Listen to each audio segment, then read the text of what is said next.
to thank you so much for joining us today. We will be talking about your experience and work within the music industry in gaming, Great. right? Yeah. And also all kinds of stuff. But firstly, I would like to hear a little bit about who you are. Maybe you can introduce yourself. Sure. I'm Simon Poole. I'm been working in game audio now for about 20 years. So I'm a proper veteran of the industry, especially over here in Norway. I started working in Funcom as a sound designer back in about 2003, 2004 on the first Dreamfall game. So Dreamfall: The Longest Journey, which I believe you were also working in Funcom at that time, if I remember rightly, or maybe you started Right? a few years after that. That's correct. And yeah, so I then basically became the audio director of Funcom and worked on many projects like The Secret World, Age of Conan, The Park, the horror game there, the Lego Minifigures Online, which was a really good fun online kids Lego game. And then about 7, 8 years ago, I spread my wings and moved to Red Thread Games, where I've been working now, and I'm still am now, as the audio director there. I do all the music and sound design. Um, yeah, and worked on a bunch of stuff from, I guess, everything from small mobile games to massive online multiplayer games, and kind of everything in between. So if there's been a game about it, I've pretty much touched it, I think. Most genres I have certainly worked on. Yeah, yeah. So that's me. Wonderful. Yeah, we actually met in Funcom for the first time many years ago. And you actually introduced me to, I was, privileged enough to be a voice in the Secret World. Yes, I Yeah. remember very well. And I actually found the sounds as well. I mean, I probably can't play them now, but I'm gonna have to send them to you afterwards. Maybe you can add them to your stream or something. But yeah, you were called the female Draug. Yes. And earlier on, I was listening to female Draug Idle Aggressive 5. And my God, that was good. You did a great performance. You really brought that character to life. Wonderful. Yeah, I actually have you posted it on YouTube, at least a clip Right. Yeah. from it. Yeah. Yeah. So I've shared that. It's fun to hear it sometimes, thinking I actually growled in the microphone. It was a fun You sure did. experience. Yeah. Right. Right. I Uh, think you actually spoke some Old Norse. yes, I did. Yeah. I actually it was in Norwegian and I translated it to Icelandic and then I read it up in kind of a Norse Icelandic voice. So yeah, Right. it was fun. Yeah. I mean, I remember back on that project, The Secret World, I think there was about 120 different creatures. So there was a lot of content there when it came to creature voices. I think I probably voiced about 20 of them myself, but it was everything from me, other sound designers, other people working in the company. I hired a black metal singer to voice one of the characters. Yeah, it was great fun. Really was a fun project to work on that. Yeah. And it's so fun to see how you change. You really bring the voices to life. And maybe you could talk a little bit about how you do that. Because the raw sound does not sound the way that it ends up as sounding. Right, right. Well, yeah, I mean, I'm making sort of creature voices. I mean, as with creating any kind of sound design, really, the raw material, the source material is really important. So, that's the most important thing. And certainly, I remember when sort of quite a few of those creatures, there wasn't that much processing going on. I just had somebody in the studio at the right time with the right frame of mind, and they just performed some absolutely outlandish, crazy sounds, which were brilliant and didn't require that much processing. But other times, I'll be layering the human voice with the animal sounds, other sort of sound design elements and this sort of thing, layering it up to basically create the full sound of the creature. It really depends what the creature is, and also the different sort of sources that you have. Certainly one of the fun parts of the job, though, that's for sure. Oh, I'm sure. How long does it take you to do that kind of for one voice? Well, I mean, and again, it sort of depends on the sort of complexity of the character, but I would say probably maybe a full day. Mm. The recording session might take a few hours, and then you've got all the editing process, the actual sound designing process of sort of layering the sounds if it's required, processing the sounds with some various effects and this kind of thing. Uh, yeah, I'd say probably about a day. Mm. Yeah, on average, about a day for one creature. But each creature might be comprised of, um, so there might be up to about 200 audio files per creature. Which could be played depending on what the animation is, depending on what the creature's doing. Mm. So it's quite a complex process getting it done and then making it work with the animations. Yeah, I do remember that being in the studio and having to do all kinds of different. You had the actual sentences that I said, but also all the noises that were made and the screams and Right, and right. then All of you the part. pick it. Yeah, all the parts. So Yeah, so it is really complex yeah. What I having. tend to do is basically to sort of look at all of the different movements of a character and what it's doing, and then basically break it down into different sort of categories, if you like. So we need shouts, we need sounds for when it gets hit, sounds for when it attacks, this kind of thing, and then just go and record a bunch of those, and Mm, then just add those to the animations. yeah, it's fun to actually have seen you in action doing that. But you've really done this for a long time. But what initially drew you to the world of composing music and voices and sounds and everything for video games? Well, it's kind of sort of by chance, really, because I come from a more sort of music production, music composition background, and I hadn't really thought about working in games. I mean, to be honest, I've never been that much of a full on gamer, and I mean, before actually getting the job in Funcom, yeah, I hadn't really been into playing games for quite a while. I think probably the game that I played most prior to that was, I think, the first ever Tomb Raider on PC when that came out in the sort of mid to late 90s. And it was basically that I was playing a gig actually down with my wife's band, and I met this guy who was playing in another band that was also playing on the same show. We got chatting. Turned out that he was the audio director at Funcom, and then I think probably about a year later or so, I noticed there was actually a job advertised in the local paper here in Norway. Actually, maybe it was fin.no, if that was still around back Yeah. then. Yeah, and yeah, so I thought, what, why not? I mean, like a lot of the music that I do and had been doing was quite sort of sound design based. I like working within that sort of gray area between music and sound design, where it's sometimes quite hard to really describe, is this music or is this sound design? And I think a lot of my music prior to that had actually been like that. So I applied, was lucky enough to get the job, and basically that's where it all started 20 years ago. And I mean, so even now, I mean, I still wouldn't call myself a sort of avid gamer now. Of course, I play games. I need to know what's going on, and I have great fun playing games when I do. But I think the actual process of creating games and creating music and sound design for games is such an exciting and challenging process. I still, even after 20 years, I still wake up excited in the morning, ready to go to work. You know, Mm, so yeah, that's how it all kind of started, really. My journey into game audio. that's wonderful and so random. Yeah, Yeah, absolutely. It just goes to show that you should always be kind of open to whatever's happening in life, really, and just be ready to take opportunities as and when they come, because you never know when they're going to come. absolutely. That is Yeah, so true.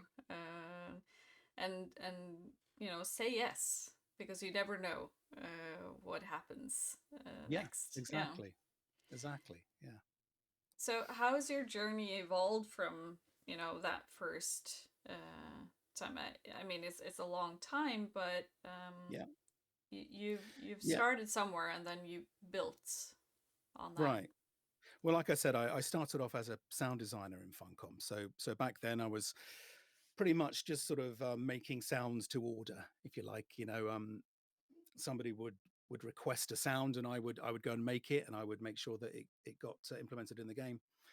And I suppose where I'm at now, I'm basically responsible for the entire audio for a project. So I'm involved in the very early meetings with the director and the producers of a project to find out what the sonic landscape should be like for the game.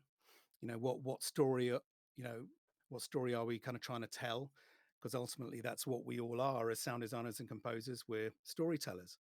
So that's basically where I'm at now. And then basically just the task of making sure that everything comes together, that the final project has everything that it needs from an audio point of view, be that sound effects, music, voice, everything basically sounds as seamless and dramatic and exciting as it possibly can.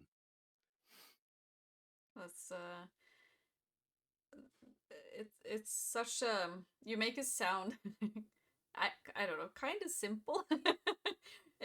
And also complex. So I would love to hear a little bit about the process more. What's your creative process in this? Right. Well, I suppose every different element, or rather every different sort of category of all of the sound which makes up a game, has its own different creative process. There's a lot of technical processes involved as well. So what I'll tend to do from when I'm starting on a new project is really trying to find out, okay, what does this game need? What are the key pillars, the key sort of building blocks for the sound of this game? What does the music need to be like? What kind of style are we going for with the music? What does the director want there? Is there going to be much voice in the game? If so, how's that going to be used in the game? Is it going to be, sort of 3D characters walking around speaking, which need to sound like they're a part of the real world? What kind of sound design elements, we'll be needing? And then from there, I'll start basically, so trying to work out, okay, so what do we need here? Do we need to bring in more external sound designers for the project? Do we need external composers, voice editors, this kind of thing? And then just basically take it from there. And then just, game development is a very, very iterative process, as you know. So it's, you'll be starting on something, you'll make one version of something, and then chances are 6 months down the line, that's changed completely. So you have to revisit it and have another stab at it. But what I do tend to do all along, no matter what the project is to keep these key pillars that I'm talking about in mind. So you never sort of lose track of what the goal is, kind of thing. Hmm. Yeah. So it does change, of course, from project to project, but essentially, it's important to sort of break it down into its parts. Otherwise, it can get incredibly overwhelming. It's like, okay, I've got this game which needs all of this stuff. Where the hell do I start? Now you have to just basically break it down so it's like smaller pieces to focus on, Mm. and then it becomes much more manageable and much more workable. And do you also use some of the sounds and make them different for other parts, or? Yeah, sometimes I do, definitely. Just this afternoon, actually, I was working on something for Dustborn, one of the games that I'm working on at the moment, and at Red Thread Games. And yeah, I've been working on that project for so long now, about 3 years or so, I think. So there's 3 years worth of content within the game, audio files.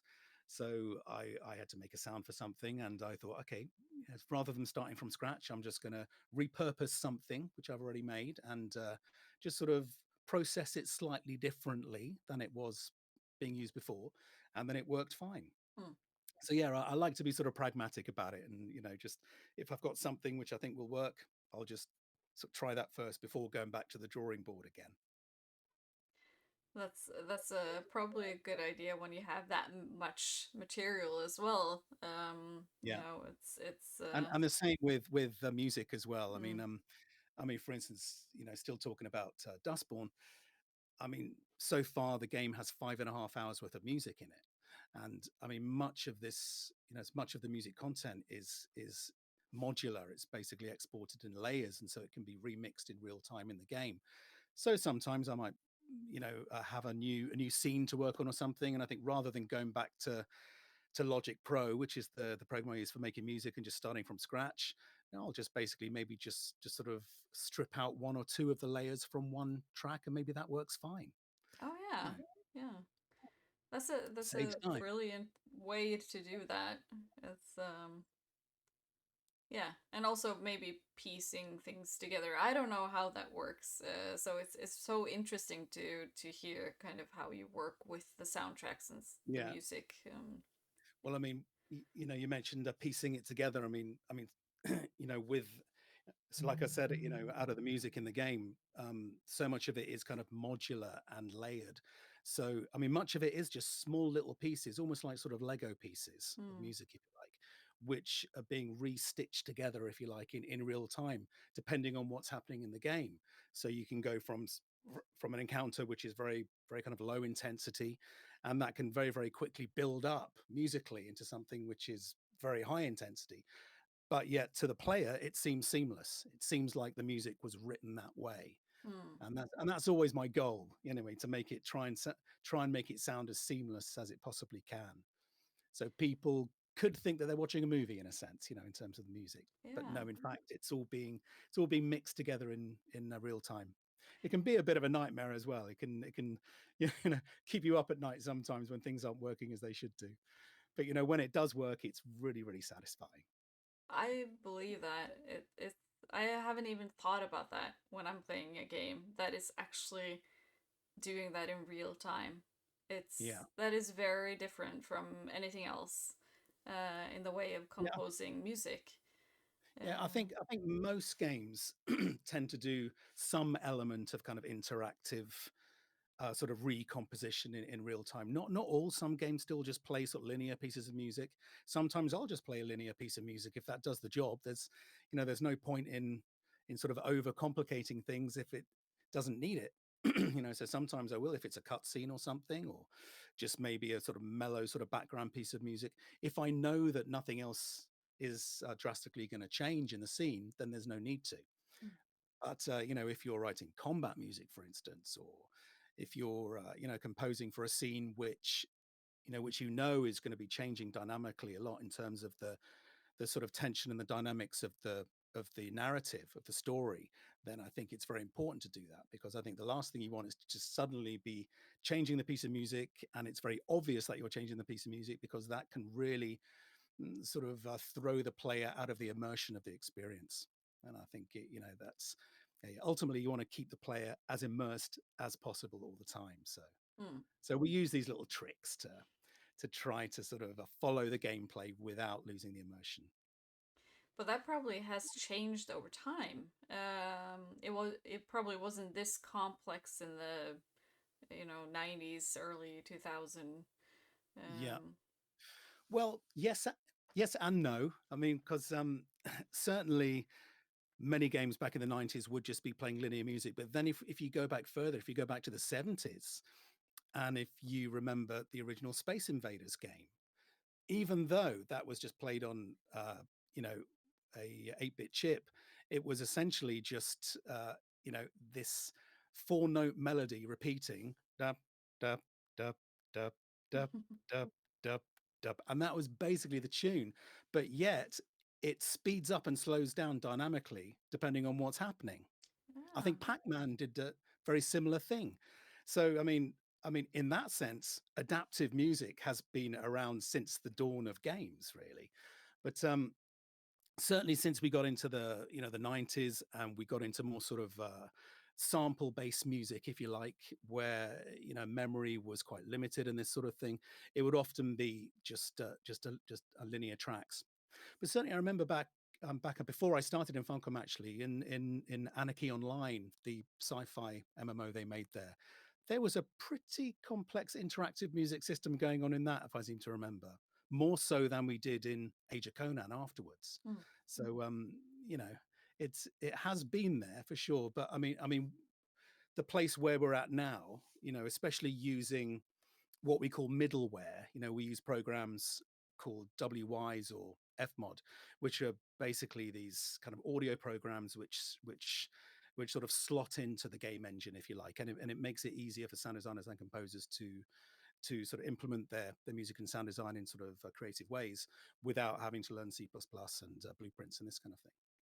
So with those kind of tools, you really can be getting as detailed as your creativity will take you. Mm. Really, there's no limits really. I mean, certainly some of the things I'm doing in a Dustborn at the moment is I might be having one sort of backing track playing, if you like, just a sort of background track, and now and again when certain things happen within this scene, I'll be firing off short little stingers over the top just to sort of accent something that happened. But the thing is, the backing track is actually changing key quite often, and so the stingers also need to reflect that. So a WWise, the programmer, is basically always knows what key the music is in. So I'll always essentially play the right stinger. That it's always going to sound musical, no matter what's happening, essentially. Mm. So yeah, we can go pretty far now. It's But amazing. something that I do actually try to do is, yeah, so like I mentioned before, I like to always remember, be pragmatic. Don't do this stuff unless it really is a benefit, because it takes time. So it's but when it works, it's great. And is the concept less is more applicable here? Absolutely, absolutely, yeah, for sure. And I mean, with sort of music in games as well, I'm a great believer in less is more in terms of using music. I think sometimes the best music to use is no music, because then when you do introduce music, then it has so much more impact. Mm. It's a tried and tested film technique as well. Sort of save up the emotional music until those really emotional moments, because then it's going to have so much more of a hit when it actually happens. True. I actually, since you mentioned Anarchy Online, I just have to bring the comment from Spensty here. The jazzy part when you first loaded in on a fresh tune in Anarchy Online by your apartment in Omni. Still remember the feeling that gave me. Well, that's great. Yeah. It, it is something about music in games, the same as in movies. It really does move you, bring memories. It really does impact you in different ways. And like you said, it creates this immersive feeling. Can you talk a little bit about how you approach that?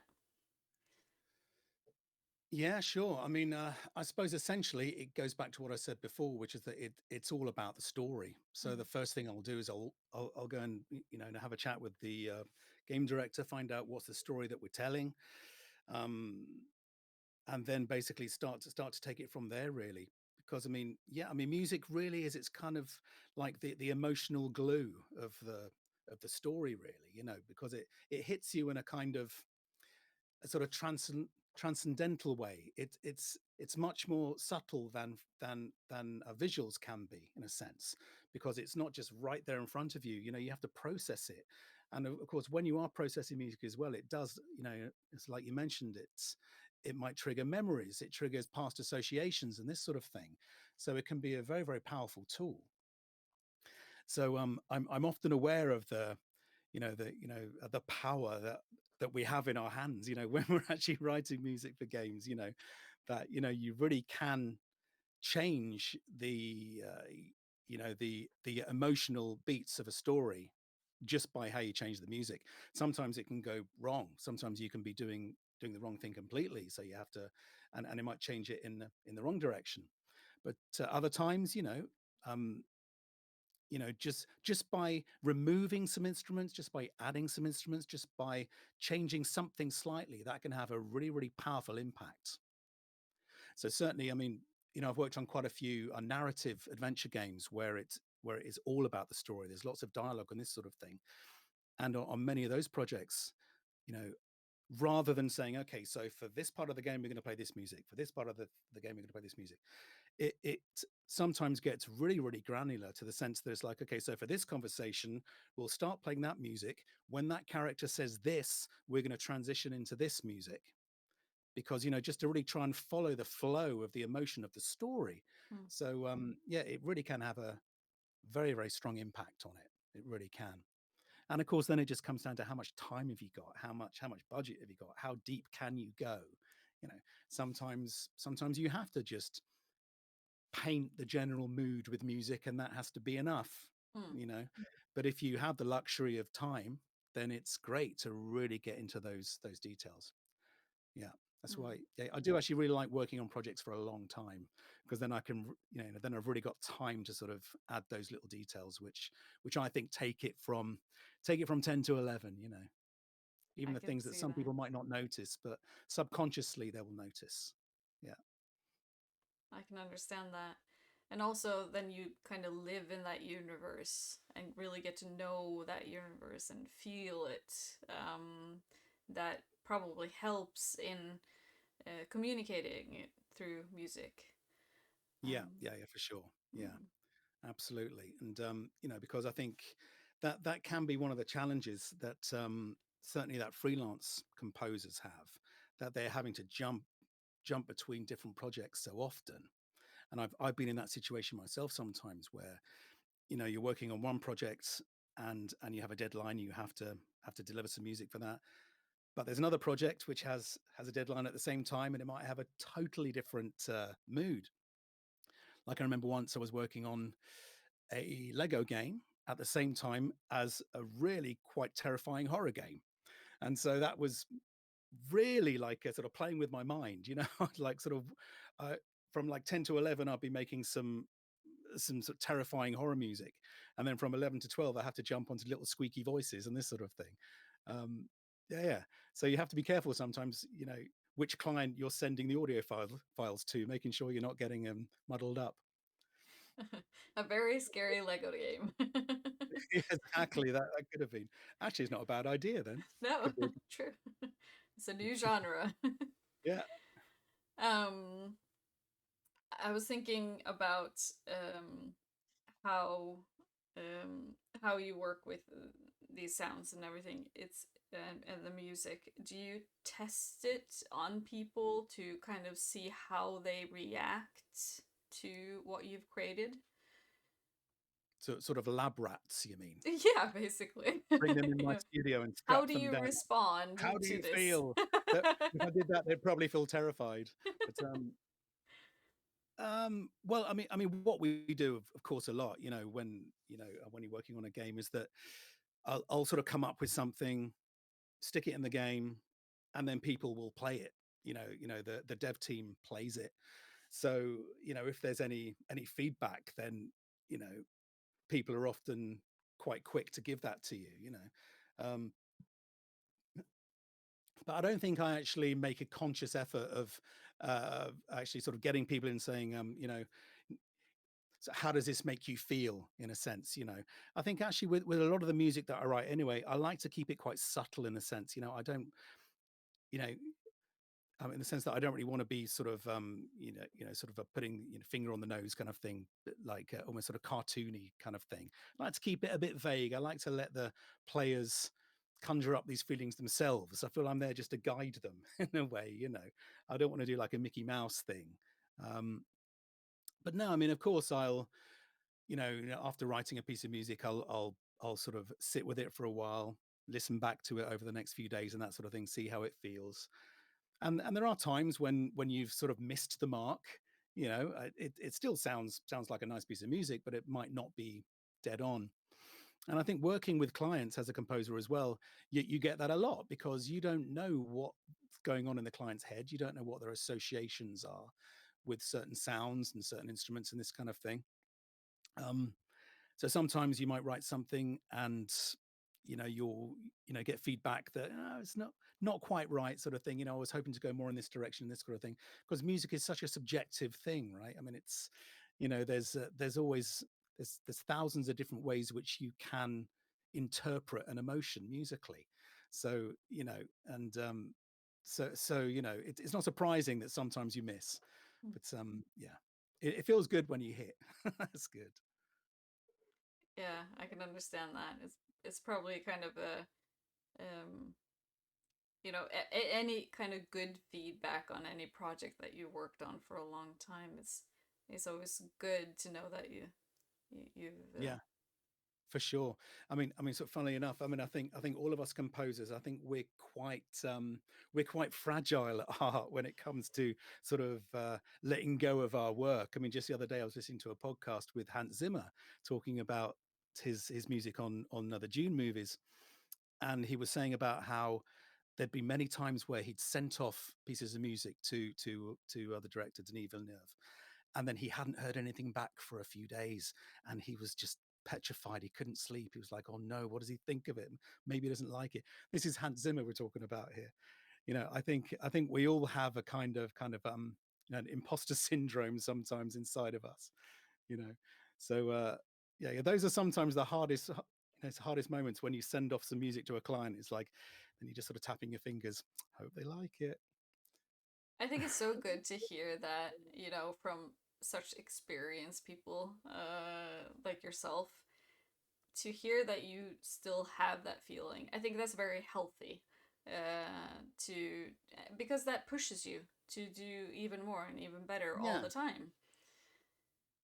yeah, I agree. I always think of the expression that you're only as good as the last meal you've served. When they're talking about a chef in a restaurant, no matter how many Michelin stars you've got, it's that last meal that you've served. That's what you're judged on.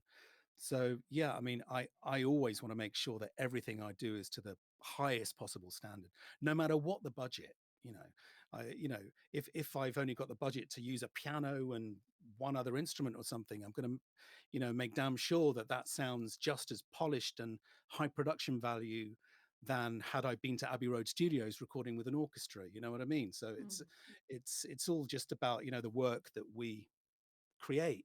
I think it's got to be as good as it sort of possibly can, really. We're only on this earth for a short amount of time, so let's try and make some good stuff. you know true. I like that.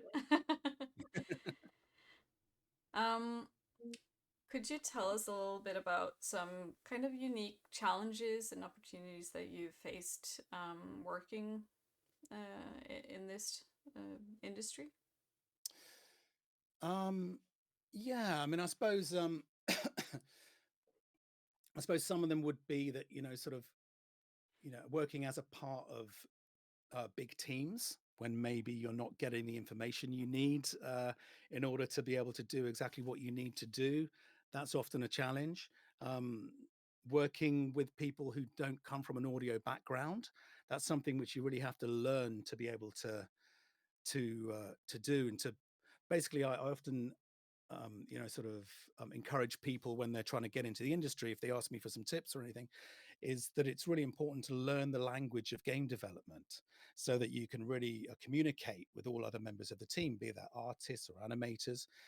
That doesn't mean you have to learn how to code, but it just means that you need to sort of understand where a code is coming from and where a game designer might be coming from, and the kind of how they sort of go about thinking about their day-to-day job, so that you can slot into that as seamlessly as possible, really. So that's always a bit of a challenge, of course, and I think that probably happens in so many different industries, no matter what it is. um yeah, just I suppose sometimes, as in any creative job, there might be days when you're not feeling that creative, you know, but yet you have deadlines and you just have to deliver. And on those days, I actually think that I sort of think to myself that I'm actually quite lucky that I'm not only working as a composer and nothing else, because I can use those sort of non-creative days to do the kind of audio direction stuff, if you like. I can get the spreadsheets out and make sure everything's being delivered on time and this sort of thing. um, I often feel sorry for people who have to do nothing but write notes, compose music for 8 hours a day. And I like to be able to use different sides of my brain, and that's the nice thing about my position, that I'm allowed to do that. you know um, yeah, so I suppose those are some challenges which I'm faced with. um what else? As a composer or a sound designer, we tend to be quite sort of isolated in general. We work in these soundproof rooms so that we can do what we need to do undisturbed. Sometimes it's nice to chat to people as well, to get especially when it comes to being creative, and you need to get ideas and sort of be inspired. Sometimes just looking at a screen can, or the same black and white keys, can be a little bit, oh, same old, same old. I need to see something new. But that's the good thing about having two dogs that have to go out for walks twice a day, so I can take them out in the woods. And often my best ideas actually come to me then, to be honest. So I make sure I just write it down immediately. Um, but yeah, I think there's challenges in every job, right? I'm sure Mm. you have a lot of them in what you do as well. Oh, absolutely. Mm. And I can relate, being able to talk to both the technical team and the more kind of hands-on people and the creatives, and that's how work is basically now. You Yeah. have to be able to communicate. Communication is probably key in every job. Yeah, So, for sure. mm, I think it's a bit of a double-edged sword, working in audio because and like I said, it's we're forced into a situation where you're kind of working in isolation. And to be honest, we have to because we need to have the peace and quiet. We need to be able to make as much noise as possible. I mean, I remember many times when I've been here in the studio, which isn't it's not 100% soundproof, but it's not bad. But there's been times when I've had to be making creature voices, for instance, screaming at the absolute top of my voice. And there's been a knock at the door from a neighbor going, "Is everything all right?" You know, so it's there's like sort of pros and cons to having to be in this sort of isolated situation. It was nice to see the neighbor. yeah, throw off a chat. Do Yeah, your exactly. do your dogs react to your creature voices? Well, actually, you know what? They've got such amazing hearing, and actually, not long ago, I was working on some ambiences which involved quite a lot of dogs barking, and they were freaking out, going absolutely crazy about that. Joining So in. yeah, oh, absolutely, yeah. Quickly get the mic out and record it. um, what kind of opportunities do you see in the game industry compared to other types of traditional composition work? Um, Um, okay, opportunities.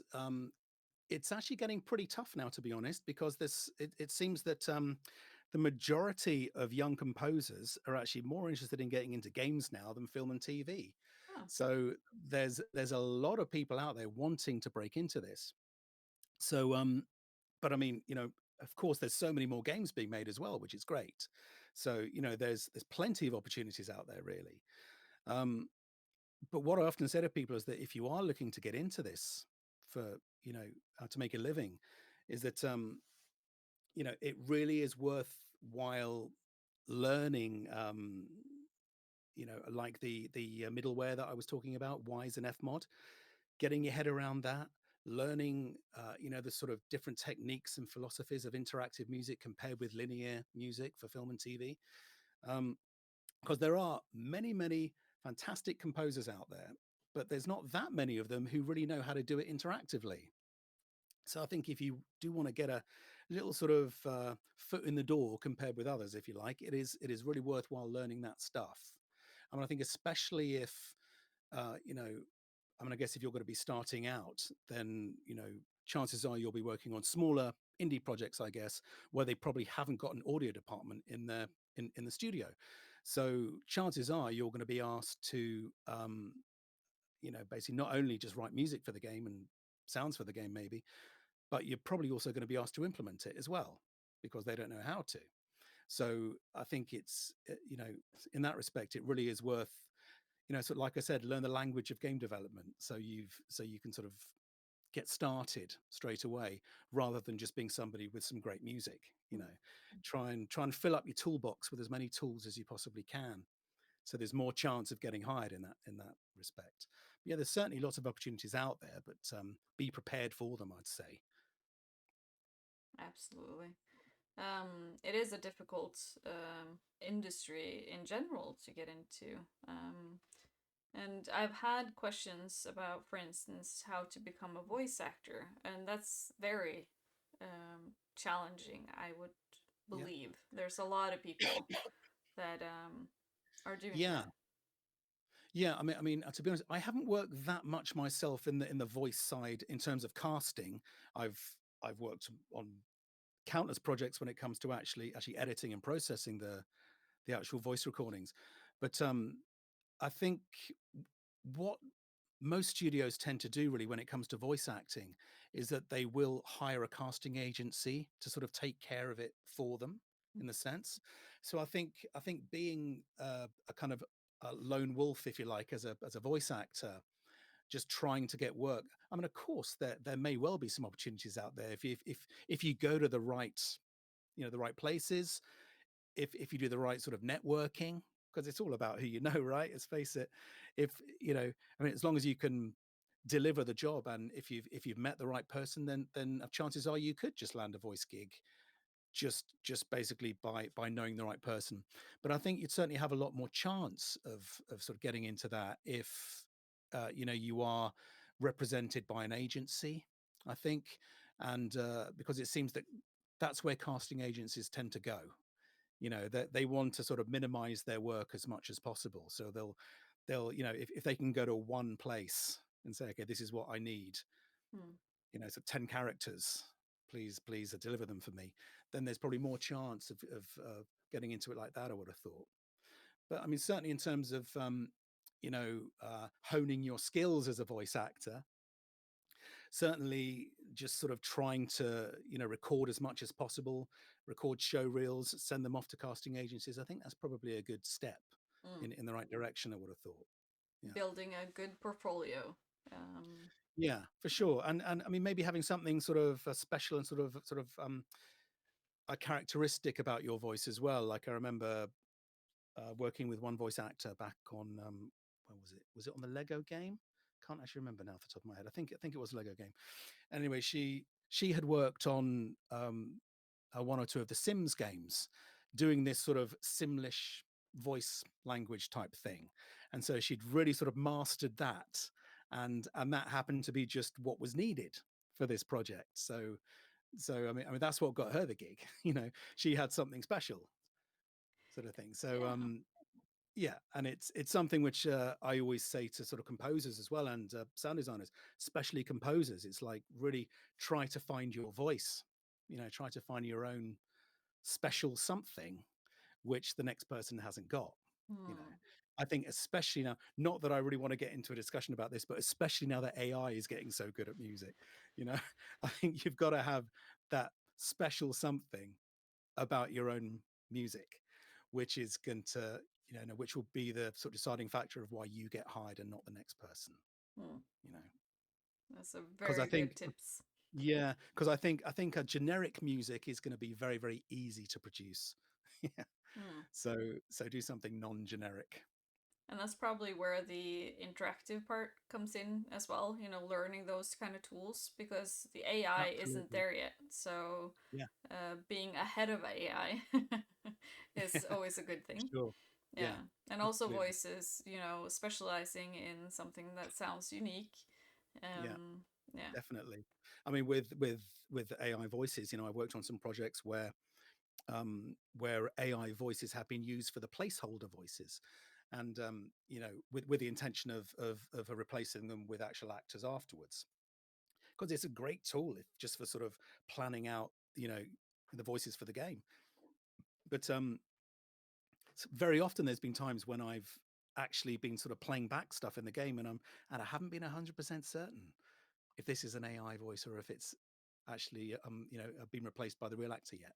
So it's That's a bit and that's me scary. who, yeah, exactly, and that's me who's been listening to this for a long time. So it is pretty damn good now. Anyway, Hmm. move on. It's such a depressing subject to talk about. I know. Moving on. Yes.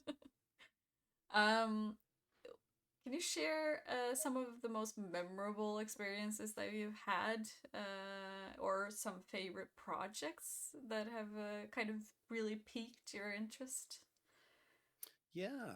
I mean, I've been very lucky to work on such a broad range of stuff, but I suppose some that really sort of spring to mind. I mean, actually, Dustborn that I'm working on now has been from a music point of view, really, really creative, really exciting because it's it's got me writing music in so many different ways. Because there's so many different sort of musical elements of the game. There's the musical score, which is sort of a cinematic, quite orchestral in places. So I was over in Prague recording an orchestra there last year for that.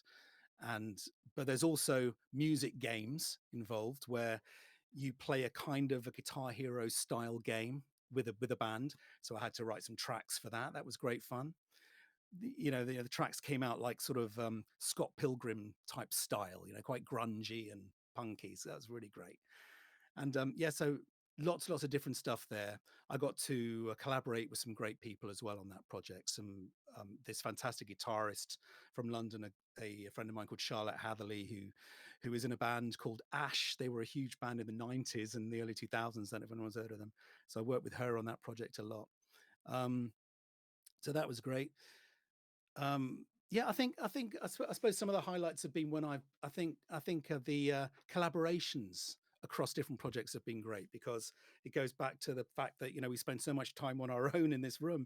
It's great when you get to go out and actually share ideas and work with other brilliant creative people. And I've been lucky as well that over the years that I've worked with the various family members a lot as well, because I come from a very musical family.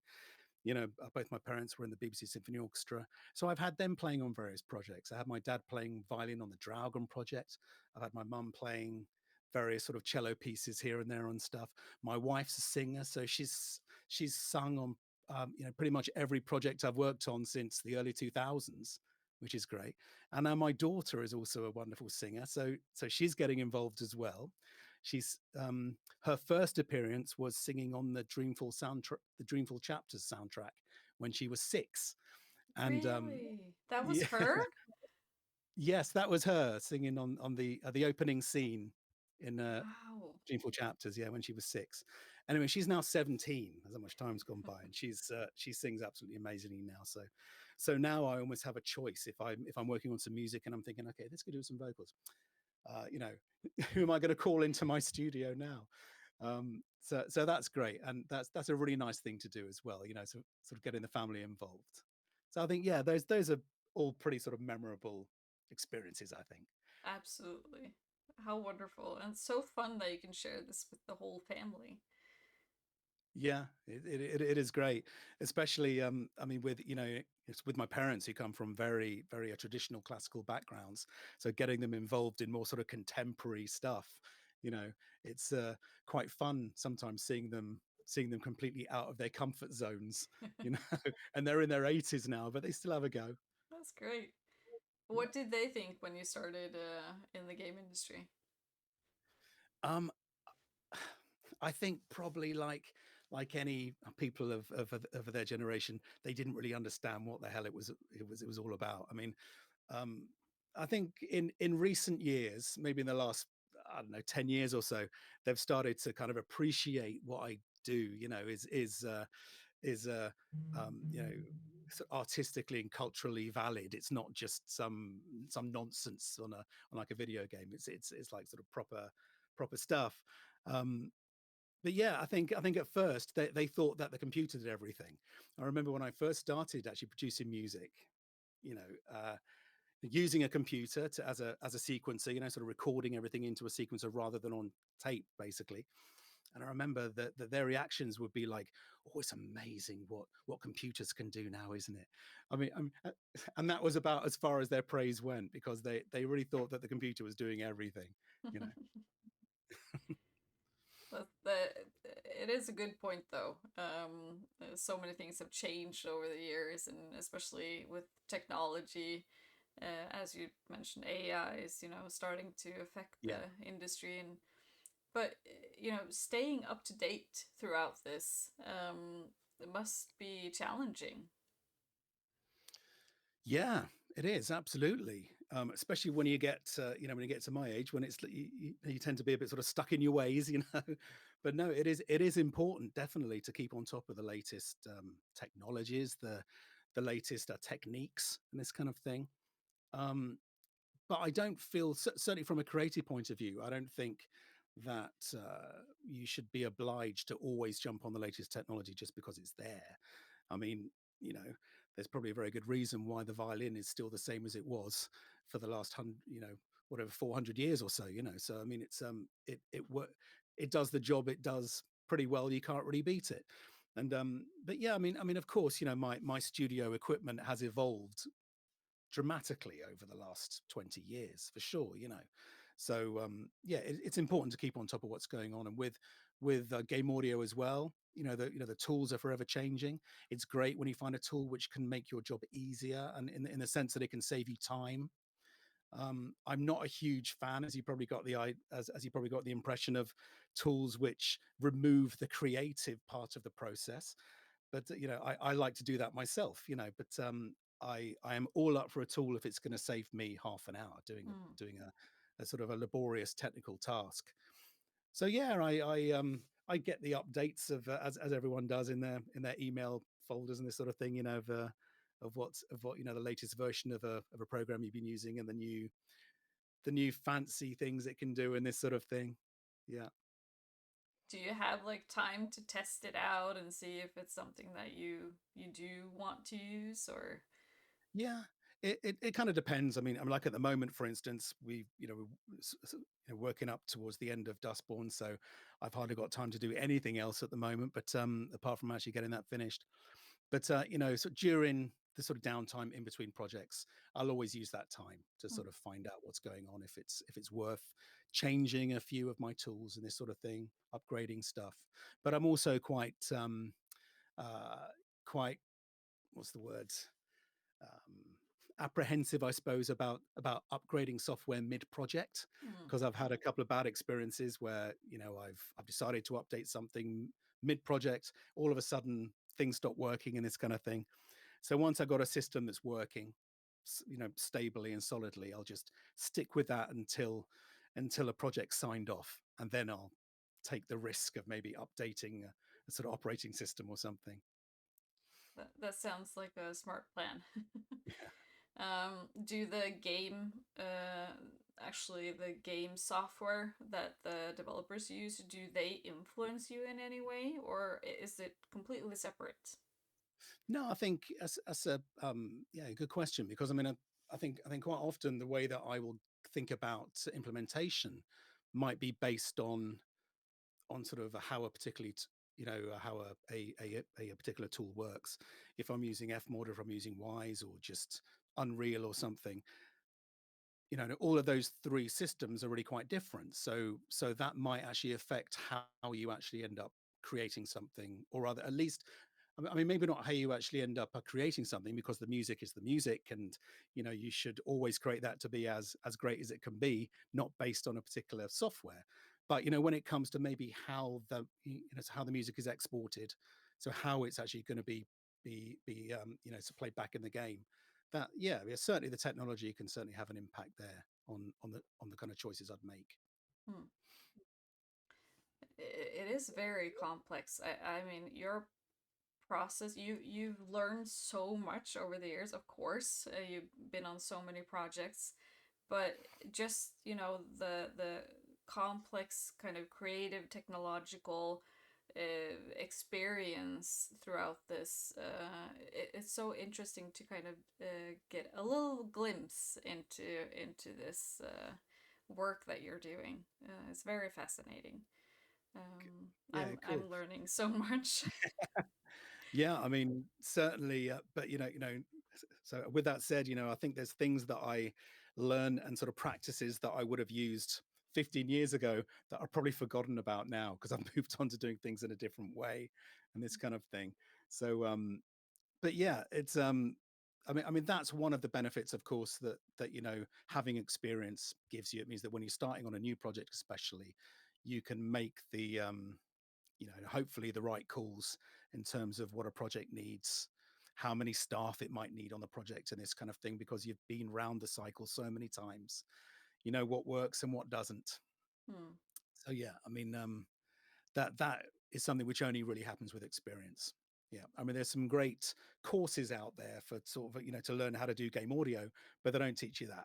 You know, you need to have actually sort of been around the block a few times. Yeah, learning by doing, Yeah, basically. yeah, exactly. Hmm. Mm. That's quite important for people that actually do want to try doing this, composing or working with sounds. Um, just try it. Just start Yeah, creating, and Don't be And there's shy so of many, sharing. yeah, there's so many ways to actually get involved Mm. in the game audio industry as well. For instance, just turning up to game jams and that kind of thing. You know, they're always looking for somebody to do some sound. You know, just to add some sound effects, add a bit of music.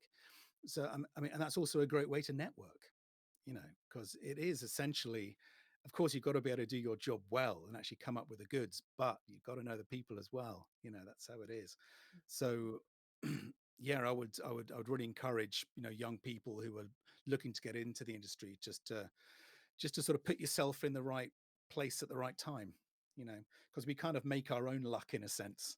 You know, if you'll never get lucky unless you're in the right place, you know, or sort of meeting the right people. So yeah, get out there and just have a go, Yeah, really. you do actually have to mingle. Yeah, absolutely. Yeah. Yeah. Sometimes I do have to leave this man cave studio of mine.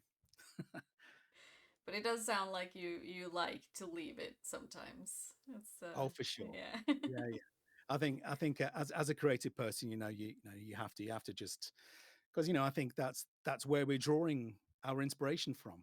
Just things that happen in life, really. Hmm.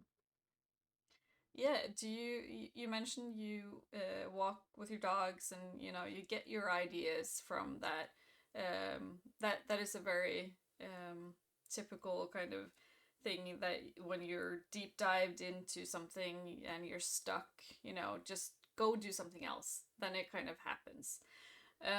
But do you Yeah. also get inspired on your walks by something that you see or hear, or if you're out amongst people and you hear a sound and you're like, oh, that sound, I need that sound? Yeah, very, very much so. Mm. Actually, something which I always do sort of try to do when I'm, starting on a project is to create a sort of fresh sound palette for a new project. And so very often some of these elements of this fresh sound palette are derived from sounds that I've heard out in the world. You know, I often have a little recorder with me just in case you happen to stumble upon something which sounds really interesting. I'm going to try and think of some examples. Like, for instance, yeah, back on the Dreamfall Chapters soundtrack, there's one recurring sound which is heard quite a lot throughout the soundtrack. It's a kind of quite a choral sort of organic type sound, which sounds like it's almost wailing and sighing. And actually, where that came from, that was a recording of the Oslo Flutog, which I made, because I'd always loved that sound when I was standing on the platform, and I would just hear this, hear the Flutog, the airport train go past, and I just thought, wow, that's such an amazing sound. One day I'm going to have to record that.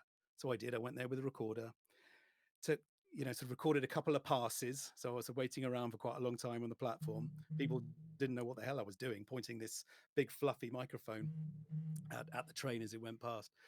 And then basically got the recordings back, transferred them onto, so essentially onto a keyboard so I could play it like an organ. And yeah, it just got this amazing haunting quality to it. You know, you wouldn't know it was a train unless I told you and actually pointed it out. Then you'd probably go, okay, yeah, that sounds like a train. But it's so things like that. Yeah, I've always got my ears open to sort of strange and interesting sounds, because I think it sort of goes back to what we were saying before about finding your own voice. It's so important to have something in your work which kind of separates your work from other people's, because there's so much content out there now which is really good. I mean, I still get sent a lot of demos every month, from up and coming composers who want to get work, and the majority of them are really good. They're fine, but they kind of sound the same. Yeah. They're using the same samples, the same sounds, and this sort of thing. So, when I do hear something which is very unusual and jumps out at you as being fresh and original, that's what really sort of pricks my ears up and thinks, oh, this is interesting. This is really pretty sort of a creative. Just trying to find something new, Mm. something fresh and original. Yeah, I mean, you mentioned walking the dogs. I'll often be walking the dogs out in the woods, and I'll just be, and I'll go into ambience mode, thinking, okay, so that's how birds sort of right, there's a bird song sounds in a forest. It's sort of kind of a moving around you all the time, and the sort of the creaking of the trees and the leaves and this sort of thing. which you often don't really get a sense of when you're just listening to a sound effect from a sound effects library or something.